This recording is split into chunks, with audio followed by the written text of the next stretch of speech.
भगवान शिव के होश तब उड़ गए जब एक परम भक्त अपने हाथों पर चलते चलते कैलाश पहुंच गए। उसकी अटूट भक्ति से प्रसन्न होकर भगवान शिव ने उसी के लिए नटराज रूप में तांडव नृत्य किया। ये कथा है महान शिव भक्त करैकल अमैयार की।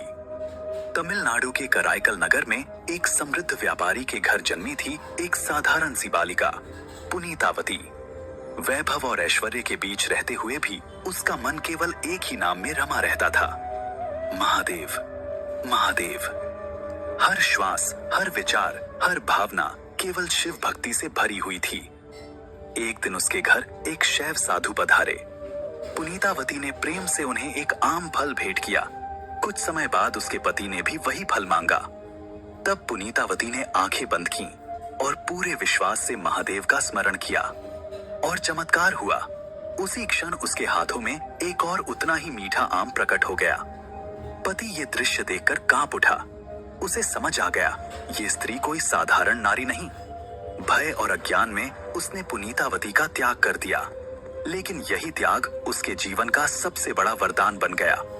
सांसारिक बंधनों से मुक्त होकर पुनीतावती ने महादेव से प्रार्थना की, हे नाथ, यह रूप, यह सौंदर्य, यह देह मुझे आपकी भक्ति से दूर न कर दे। मुझे ऐसा बना दीजिए कि संसार की कोई इच्छा मुझे बांध न सके। महादेव ने उसकी करुण पुकार सुनी। उन्होंने उसका शरीर अस्थियों के समान क्षीण कर दिया और इसी दिव्य रूप में वो संसार में विख्यात हुई करैकल अमैयार के नाम से। अब उनका एक ही लक्ष्य था, कैलाश पर्वत। लेकिन उन्हें लगा जिस भूमि पर स्वयं शिव विचरते हैं उसे पैरों से स्पर्श करना भी उनके लिए अपराध होगा।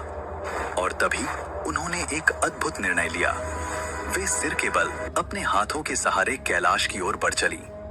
दिन, महीने, वर्षों बीत गए, पर उनकी भक्ति रुकी नहीं। और जब वो कैलाश पहुंची तो स्वयं भगवान शिव उनकी इस अद्भुत भक्ति को देखकर भाव विभोर हो उठे। उन्होंने स्नेह से कहा, आओ मां। और अमैयार ने उत्तर दिया, अब्बा, मेरे पिता। इसी क्षण महादेव ने उनके लिए नटराज रूप में तांडव किया और वरदान दिया, तुम जन्म मरण से मुक्त रहोगी और सदा मेरे आनंदमय नृत्य का साक्षात्कार करोगी। आज भी उनके रचे भक्ति गीत शिव भक्तों के हृदय को स्पर्श करते हैं।